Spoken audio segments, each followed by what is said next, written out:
देखिए, सबके मन में एक बात कॉमन रूप से आई है कि बहुत सारे विषय जो पहले चले थे उन विषयों के बारे में समाधान किसानों तक ठीक जानकारी पहुंचने से उनकी बहुत सारी शंकाएं कम हुई हैं। जैसे एक समय किसान आंदोलन में सबसे बड़े ऊंचे शोर में ये बात चलती थी कि ज़मीनें ले लेंगे। आज किसान आंदोलन में इस बात की चर्चा नहीं है।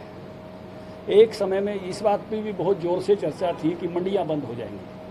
आज किसान आंदोलन में उस बात की भी चर्चा नहीं है। उसके बावजूद तो आगे की कुछ चीज़ों को लेकर कि किसानों को ये लगता है कि भविष्य भी उनका उसी प्रकार का जैसे अब तक अच्छा चलता आ रहा है उसी प्रकार का सुरक्षित रहे, इसके अंदेशे के साथ जो एक आंदोलन शुरू हुआ उसके बारे में सबको ये लगता है कि किसान की जो भी जिसके मन में भी इस प्रकार के अंदेशे हैं उस प्रकार के अंदेशे दूर हों। ये सबकी सामूहिक उस प्रकार की चर्चा इसमें से निकली और उसकी सरकार उस नाते से सरकार ने बार बार उस बात का प्रयास भी किया है। उसके आगे भी कोई और प्रयास करने की जो आवश्यकता है वो किया जाए। पार्टी की फ्यूचर प्लानिंग कुछ ऐसी रणनीति बनी हो जो ज़्यादा से ज़्यादा कार्यक्रम हो, क्योंकि आप लगातार कहते हैं कि चुनाव हो या कोई भी वजह हो पार्टी प्री प्लानिंग मोड में कहीं ना कहीं चलती है। कोई विषय ऐसे देखिए, अभी पंचायत चुनाव होने वाले हैं, अभी नगर परिषद नगर पालिकाओं के भी चुनाव होने वाले हैं। दोनों के लिए हमने प्रबंधन की समिति बनाई है।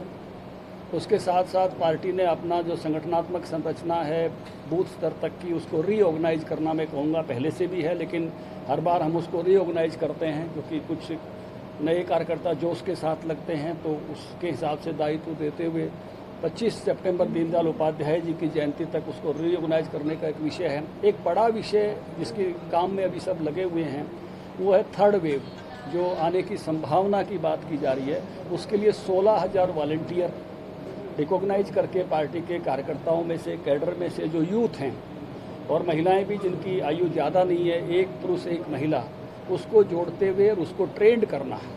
अगर कोई ऐसी घटना होती है तो उसके काम में वो सब जुटें।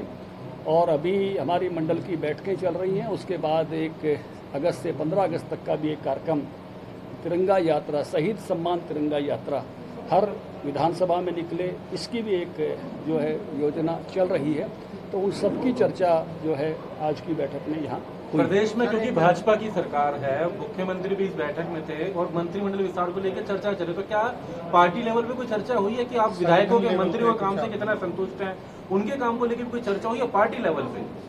देखिए, ये आकलन करने का जो दायित्व है ये बहुत छोटे समूह में होता है और उसके साथ साथ इसके निर्णय करने का अधिकार भी उसका एकाधिकार मुख्यमंत्री पर होता है। तो इसलिए यहाँ की जो चर्चा के विषय थे उनकी चर्चा मैंने आपसे की है। संगठन की तरफ से फीडबैक जो देना था वो पूरा प्रोसेस, कोई फीडबैक को लेकर, सरकार के कामकाज के फीडबैक को लेकर कोई चर्चा नहीं देता है? सभी प्रकार की चर्चा जो, जैसे मैंने कहा कि प्रशासनिक इकाई से शुरू करके सोशियो पॉलिटिकल हरियाणा के सिनेरियो के साथ, वर्तमान के इश्यूज के साथ, आगामी कार्यक्रमों के हिसाब से सभी विषयों की चर्चा बैठक में हुई। सर, एक आखिरी सवाल दीजिए। ये लगातार भाजपा के हरियाणा में जो भी कार्यक्रम हो रहे हैं वहाँ पे किसान विरोध प्रदर्शन करने के लिए पहुँच रहे हैं।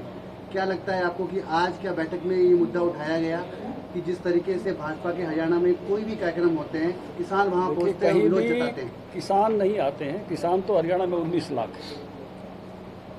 इसलिए वहाँ जो आने वाले लोग हैं वो कुछ कामरेड हैं, कुछ कांग्रेसी हैं जो किसान जत्थेबंदियों के झंडे लेकर आते हैं।